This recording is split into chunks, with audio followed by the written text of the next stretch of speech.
descendre. Quoi? Regarde. On bouge police! Maolé! Personne ne bouge! Eh bien, bonjour mes amis et bienvenue sur ma chaîne thématique sur YouTube, destinée à vous parler de films, de séries, de documentaires. Et c'est toujours un plaisir, mes amis, de vous retrouver avec moi. Nous sommes aujourd'hui, vendredi 28 avril 2023. Je vais vous parler d'un film que j'ai vu sur Netflix hier soir. Ça s'appelle Flirt avec l'extrême. C'est un film de 2023. La durée, c'est 1h33. C'est pour les plus de 16 ans.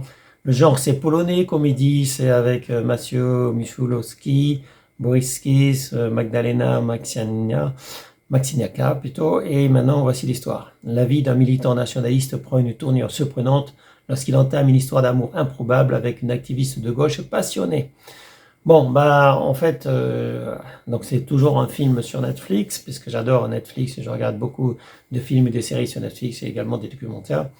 Et donc Flirt avec l'extrême. Bon, je vais vous faire l'histoire parce que en fait, c'est des nazis. Enfin, on voit déjà dès le départ, c'est un groupe de sympathisants d'Hitler qui veulent fêter l'anniversaire d'Hitler, mais ils sont complètement stupides, assez demeurés. Enfin, il y en a qui sont plus ou moins stupides. Même leur chef, il est carrément demeuré, mais il y a certains de leurs acolytes qui sont plus stupides que d'autres. Le jeune encore, c'est celui qui est moins stupide, le jeune. C'est un peu un sympathisant nazi parce que le chef de la meute, c'est son cousin. Et c'est pour ça qu'il les aide, il fait le chauffeur et tout. Bon, c'est le moins nazi, on va dire, du groupe. Mais bon, c'est une comédie aussi, hein, donc c'est un film polonais, ça se passe en Pologne, évidemment. Donc c'est des socialistes, des national-socialistes, voilà, des nazis. National-socialiste comme Hitler qui voudrait, donner à la Pologne, je sais pas comment dire, la grandeur qu'ils estiment leur devoir et supprimer des libertés qu'ils estiment plutôt de gauche, etc. Mais il y a vraiment un problème entre les nazis, les socialistes qui sont plutôt LGBTQ, c'est-à-dire les gauchistes donc qui veulent liberté, amour, etc. Voilà, qui sont plutôt des gens sympathiques. Donc ces gauchistes qu'on dirait plutôt des 68ards, proches de la mouvement LGBTQ, qui prônent l'amour, c'est très bien. Moi je suis pour l'amour, liberté à l'amour, ok. Et il y a donc un grand fossé avec ces gauchistes, comme je dis, LGBTQ, enfin, qui défendent l'amour, etc., entre gays, etc. Enfin, chacun fait ce qu'il veut, je suis d'accord. Et ces national-socialistes qui sont anticommunistes, anticommunistes, oui. Moi, Hitler avait fait un pacte avec l'URSS, l'ex-URSS à l'époque, mais Hitler avait cassé ce pacte très vite, parce qu'il avait envahi tout le monde en fait. Et les pactes avec Hitler, ça marchait pas trop. Donc c'est vrai que les Russes, enfin l'ex-URSS, avaient conclu d'abord un pacte de non-agression avec Hitler, parce que Hitler, en fait, il se disait, bon, on va pas s'attaquer à la Russie, c'est un trop gros morceau pour nous, on va se contenter de l'Europe de l'Ouest. Mais voilà, bon, Hitler a fini par décider d'attaquer tout le monde et l'ours russe, quand on l'attaque, il se défend. Napoléon sait quelque chose d'ailleurs. Et donc quand la Russie a décidé de passer à l'offensive contre Hitler, Hitler a vite perdu, l'Allemagne nazie a vite perdu. Et en plus, il y a eu les États-Unis qui voulaient pas rentrer en guerre. Donc il faut bien comprendre l'histoire à l'époque. C'est que l'Amérique en fait refusait d'entrer en guerre contre Hitler. Donc ils avaient des accords de non-agression, comme les Russes d'ailleurs. Les États-Unis avaient des accords de non-agression envers Hitler et le considéraient plutôt comme un partenaire. Mais à un moment donné, les États-Unis ont été poussés à la guerre contre Hitler. Et voilà, heureusement d'ailleurs, puisque les deux côtés, les deux gros blocs qui se détestent, on va dire, c'est les États-Unis et la Russie, enfin l'ex-URSS, ces deux gros blocs, deux grosses puissances qui se détestent cordialement, eh bien, ils ont été poussés tous les deux à rentrer en guerre contre l'Allemagne nazie. Et c'est comme ça que l'Allemagne nazie a perdu, parce que c'est vrai que nous, Européens, on faisait pas le poids contre les Allemands nazis. Voilà. Donc voilà, pour en venir à l'histoire de la Pologne, il y a toujours des sympathisants nazis, évidemment, qui existent un peu partout d'ailleurs. Hein. Il y a des sympathisants, pas trop en France. Moi, j'ai rencontré qu'une nazie en France, c'était une socialiste du Bourget qui était nazie, d'ailleurs une blonde de 40 ans, je sais pas quel âge elle avait en fait, qui m'a surpris. Bon, en fait, c'est une socialiste nazie. Mais c'est tout, en fait. C'est la seule nazie que j'ai connue, enfin, j'ai pas connue, j'étais pas ami avec elle, évidemment, parce que les nazis, je les déteste. Donc, cette socialiste, en fait, elle était vraiment hargneuse. Elle insultait tout le monde. Donc, elle m'a insulté ses amis, en fait. En fait, c'est une nazie, on peut pas parler avec des nazis. Hein, donc, c'est une socialiste nazie. Voilà. Mais c'est la seule nazie que j'ai rencontrée dans ma vie. Normalement, en France, on n'en trouve plus beaucoup. Je crois que dans certains pays d'Europe de l'Est, on va dire en Pologne, en Allemagne, il y en a encore. Hein. Il y a encore des nazis en Allemagne.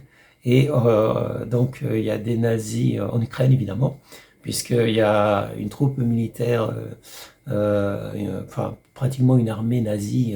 Ah oui, ils fêtent en Ukraine, je parle d'Ukraine. L'Ukraine a quand même une fête nationale des nazis. Chaque année, ils fêtent donc le nazisme chaque année. Donc c'est pour ça que d'ailleurs la Russie, pas que pour ça en fait, il y a d'autres choses, mais la Russie voulait éradiquer le nazisme en Ukraine. Mais le problème, c'est que les Américains, ils ont toujours eu des accords avec les nazis ou ex-nazis, et ils ont récupéré beaucoup de savants de l'armée, enfin de l'Allemagne nazie à l'époque, et c'est comme ça d'ailleurs qu'ils ont créé leur propre bombe atomique avec certains scientifiques nazis. Donc ils ont, comment dire, offert la liberté donc à certains savants nazis, parce qu'ils avaient besoin d'eux pour créer la première bombe atomique. Voilà. Donc les Américains, ça les embête pas de passer des accords avec les nazis. Ce qu'ils craignent en fait, ce qu'ils détestent en fait, plutôt c'est les Russes. Donc les États-Unis ont toujours détesté les Russes. Ils se méfient des communistes en fait. Donc ils ont toujours eu un problème avec les communistes. Moi, j'ai pas de problème avec eux. Donc les communistes ne me dérangent pas vraiment. Enfin, c'est une idéologie qui n'est pas la mienne, évidemment. Donc je suis pas communiste, mais j'ai lu Marx à l'époque, Karl Marx, et j'avoue qu'en fait ces idées ça partait du bon sens en fait, ça partait de bonnes idées. Sauf que en théorie, enfin ça c'est en théorie, en pratique, le communisme n'a jamais marché. Donc on a toujours vu dans les pays communistes comme la Russie, la Chine, Cuba, tout ça, que le communisme ça marche pas. Donc on peut pas mettre en commun, on peut pas mettre, comment dire, un salaire équivalent à tout le monde. Il y a toujours de la corruption partout. Donc le communisme n'a jamais marché. Et même si les théories de Marx étaient intéressantes, voilà, mais en fait en pratique, c'est le capital qui prime. C'est pas forcément une bonne chose. Hein. Moi, j'ai pas dit que le capital, moi, la liberté d'entreprendre, je suis pour. Bon, que tout soit géré par l'argent n'est pas forcément une bonne chose. Que l'argent soit maître du monde n'est pas forcément une bonne chose. C'est le cas en ce moment. L'argent, c'est le maître du monde. Pas forcément une bonne chose. Bon, pour revenir, le communisme, c'est autre chose. C'est pas le thème donc de ce film-là. Le film, en fait, c'est plutôt une comédie. C'est plutôt, on se prend pas la tête avec ces idiots de nazis là qui sont vraiment stupides. On aime bien se moquer d'eux. Et ces gauchistes LGBTQ qui certains sont un peu stupides aussi. Voilà, qui hésitent pas d'ailleurs à faire un peu n'importe quoi. Et pourquoi pas, mes amis. Voilà, pourquoi pas. Donc, en fait, tout tourne autour de ce jeune nationaliste, national-socialiste, donc ukrainien, pas ukrainien, polonais, je vais dire, excusez-moi, je confonds l'Ukraine maintenant et la Pologne. C'est deux choses différentes, ils se supportent pas en fait. Les Polonais, c'est des pro-américains et ils détestent surtout la Russie. Bon, ils ont des accords un peu avec l'Ukraine, mais en fait, Ils considèrent les Ukrainiens comment dire, des gens du tiers-monde un peu. Donc les Polonais se trouvent au-dessus des Ukrainiens, ils se considèrent très au-dessus des Ukrainiens, mais ils n'aiment pas les Russes, ils détestent encore plus les Russes. Donc même si les Polonais n'aiment pas forcément les Ukrainiens, leur ennemi c'est toujours les Russes, puisque les Polonais c'est les pro-américains, il y a des bases américaines en Pologne, et ils ont toujours, la Pologne a toujours des accords avec l'OTAN, donc l'OTAN qui est la force en Europe des États-Unis. Donc voilà, les Polonais, c'est du côté des Américains, c'est des anti-russes. Ils considèrent les Ukrainiens un peu comme des chiens, mais ça ne les empêche pas d'avoir des accords avec les Ukrainiens. Voilà, bon, enfin, bref. Donc là, ça se passe en Pologne, comme j'ai dit, il y a des nazis en Pologne, ok. Comme il y a des nazis en Ukraine, bon, on le sait, tout le monde le sait. Et ça tourne autour du comique, en fait, parce que ces petits nazis, enfin, ces idiots de nazis, ils font vraiment n'importe quoi. Et c'est plutôt, faut prendre Flirt à l'extrême comme une comédie. Une comédie qui vous permet de passer du bon temps. Et il faut pas tenir compte de toutes les incohérences, parce qu'il y a beaucoup d'incohérences dans ce film. Et ça part dans tous les sens. Ça raconte pas n'importe quoi. C'est un peu spécial. Mais je valide. Je valide en tant que film comique, en tant que film drôle.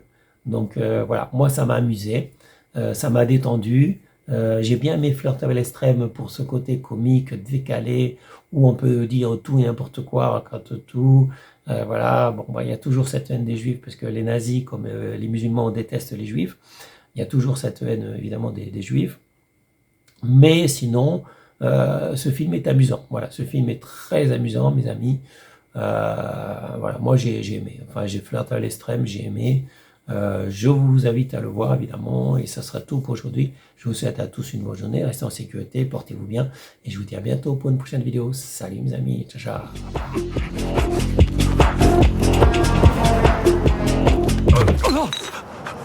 Je t'avais dit qu'ils étaient revenus. Ah, non, non, non, pas du tout. Du meine Arbeit für richtig hältst, ob du glaubst, dass ich fleißig gewesen bin, dass ich gearbeitet habe, dass ich mich in diesen Jahren für dich eingesetzt habe, dass ich anständig meine Zeit verwendet habe im Dienste meines Volkes. Gib du jetzt deine Stimme ab. Wenn ja, dann tritt für mich ein, so wie ich für dich eingetreten bin.